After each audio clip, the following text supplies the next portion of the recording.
All right, I think it's time for a little bit of weird news. Let's see what we got going on this week. Sometimes we have like heavy kind of murder ones, and sometimes we have funny ones. I think we're gonna start with the funny ones because we got a lot of heavy murder stuff today. Let's move into the first article.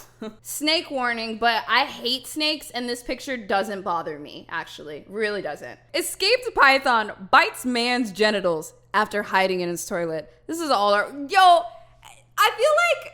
Has everyone had this fear at least one point in their life just for a couple days or weeks? This is why I said snake warning, but it's not that bad because I hate snakes, and I needed you guys to see the way this thing was in the toilet because it's kind of cute. An Austrian man sustained an eye-watering injury to his genital area when he was nibbled by a 5-foot python hiding in his toilet. The 65-year-old had nipped off on the loo, but got a little more than he bargained for when he plonked himself in the seat. So I guess he fell asleep on the toilet, and then the snake couldn't get out, so it bit him in the balls or something.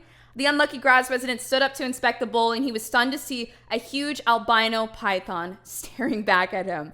The snake reportedly belonged to a neighbor and had escaped before choosing the unsuspecting man's toilet as a nice spot for rest. The bitten man was taken to the hospital and treated for minor injuries, but luckily he escaped with a little more than nasty shock and a story to tell. This article is not accurate because, I may be treated for my minor injuries through my insurance, but I need some kind of stress management, some therapy, some grief management. I wouldn't be okay after this. All right, next article. I like the headline of this, but let's see if we like what actually happened because this shit is funny. This is an international story which comes from China, and it says, woman deliberately runs 49 red lights in ex-boyfriend's car to rack up fines after he left her for another woman. Come on, this is funny. This is funny. Like, if you're a dude and you not only cheat on your girl, but then leave her for another woman, and this is what she does. I'm wondering if she was charged since she was the one in the car, or if they went through his license plate. That shit is funny. All right, a Chinese woman hatched a plan to get a revenge on her ex-boyfriend who left her for another woman. Choose your ex's car, da-da-da-da. An angry woman was arrested in eastern China after she deliberately ran 49 red lights in her ex-boyfriend. Everyone in chat right now saying girl boss. You guys! I like how the article just grazes over the actual thing because I cannot help but imagine this woman getting in the car, putting on her seatbelt, and just fucking 49. When she got to 10, she said, let's keep fucking going, baby. The woman, identified only as Lou, asked a man called Chen to rent her former partner's Audi. The state-run newspaper reported, wait, to rent his Audi? Chen then handed the car to another man named Zhu, who, with Lou, used the car in a 2-day marathon committing traffic offenses.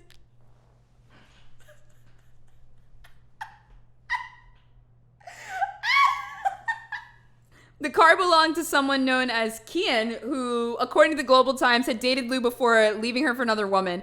Following questioning by police, it was revealed that Lou had come up with the plan to rack up the fines as a bid to spite her ex. Well, fucking duh, insider. Zhu, Lou's accomplice, was reportedly promised a date with Lou if he joined her in the 4-wheeled revenge plot.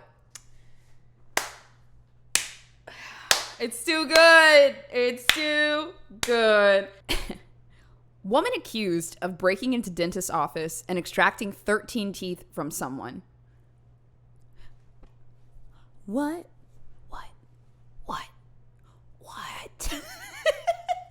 My favorite thing about this headline is it just says from someone. This is so creepy. Okay, let's see what's going on. A Nevada woman is accused of breaking into a dental office, stealing cash from it, and pulling more than a dozen teeth from someone despite not having a medical license, authorities said Thursday. Bitch! Laurel Ike was an employee of the business, admitted to detectives that she did perform a procedure to extract 13 teeth from an unidentified person and use anesthetic disposed of by the dental office. Did he ask for it? Hold on. The disturbing incident came to light during an investigation into a May 3rd break-in at the Reno business. An after-hours alarm call sent deputies to the scene that night when they found an open door, a broken window, and a disturbed cash drawer, authorities said. The burglar, who had already fled the building, stole nearly $20,000 in cash and checks. Yo, I know some of y'all work at like dentist offices, like whatever. Do people just keep cash on hand like that? Listen, the only reason this lady was able to rob this place was because she worked there and had access to the building. So don't think you can go rob no offices. I just want to know if they keep money in there like that, because that's crazy. All right, this is her. A lengthy investigation eventually led detectives to Ike, who is accused of planning and executing the break-in. The illegal tooth extraction, this is all we care about, money, happened at a different date before the burglary. Oh, okay. The suspect was arrested Wednesday and charged with multiple felonies, including performing surgery on another without a license, burglary of a business, grand larceny, and violation of probation. On probation or a condition of a suspended sentence. She was also charged with a misdemeanor count of conspiracy to commit burglary. I want to know more about the teeth. We're going to move into a sad one, but I have no idea what's going on here. So this was July 14th. This was just this week. Autopsy. Teenage girl died from dog attack on Navajo Nation. There are a lot of stuff that I'm not sure what's going on here. We are in Flagstaff, Arizona. An autopsy has confirmed that a 13-year-old girl was killed by a pack of dogs while taking a walk near her family's home on the Navajo Nation. Lissa Rose Upshaw had extensive injuries that were consistent with canine teeth marks, including cuts and abrasions on her neck, head, and deep soft tissue wounds on her legs. Her clothes were torn and she was covered in dirt. Are these wild dogs? Like a pack of wild dogs?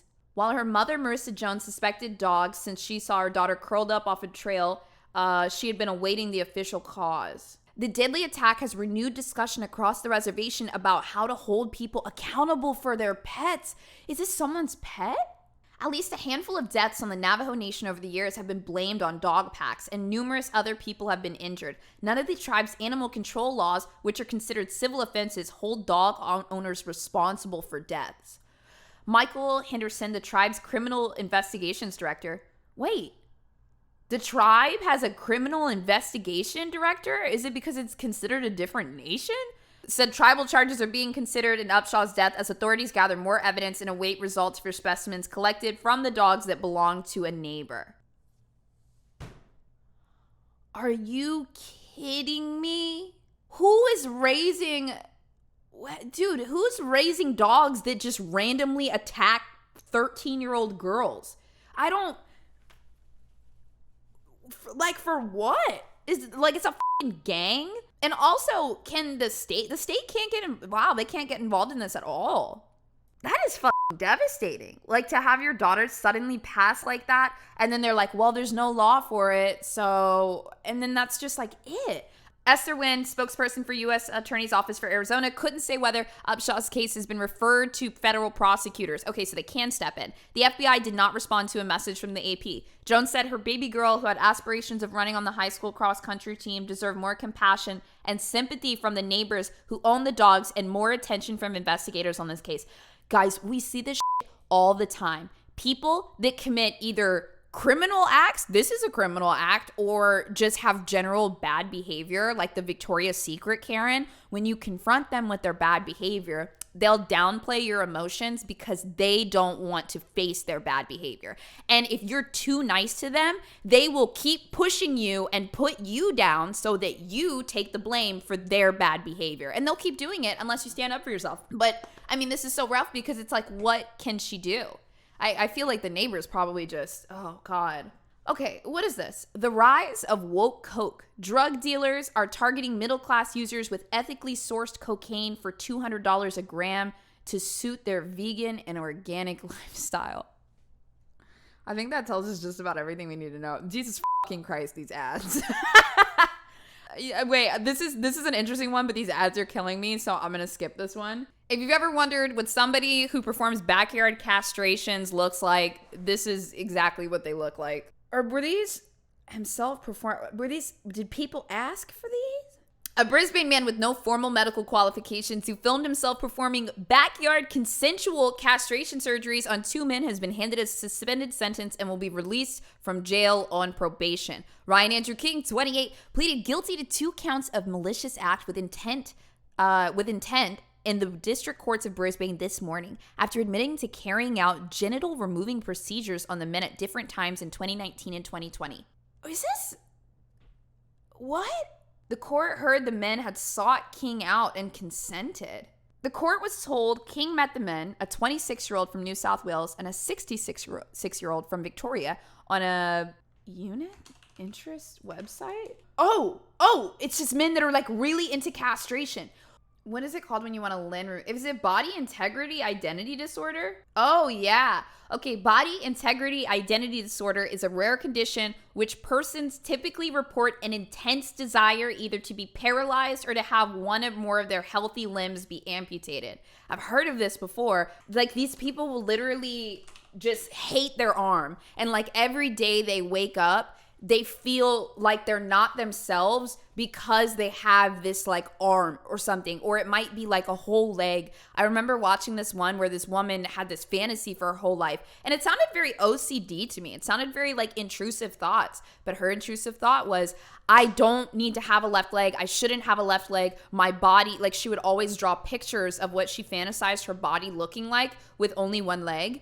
And then after she got one of her legs removed, she started fantasizing about having the other one removed. And then she went through with it, and then she regretted it because it didn't give her what she thought that it was going to give her. No, it's not body dysmorphic disorder. It's body integrity identity disorder. So integrity like implying the wholeness of it, and identity implying that somebody ties their identity to being an amputee.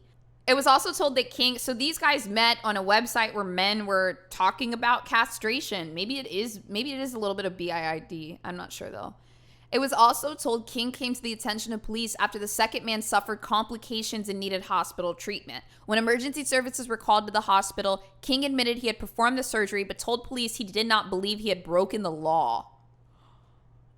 The court heard police and then searched King's home and discovered the genitalia of the older man inside of his freezer. Prosecutor Edward Coker, I know you guys are like, Bose, how did you read that with a straight face? It's because I read the headline, okay? He told the court that the men had sought out King to perform the surgeries and they had been carried out, filmed, and uploaded online with their full consent. Maybe this is a little bit of, is this a little... The court heard King had performed an earlier procedure on an older man in Victoria in 2018, but was not charged over that incident. It also heard King told the second man he was experienced and had performed the procedure 10 times. Oh my God. Oh, wow. So afterwards, when this guy went to court, the guys that had the castration performed, they made positive statements about him.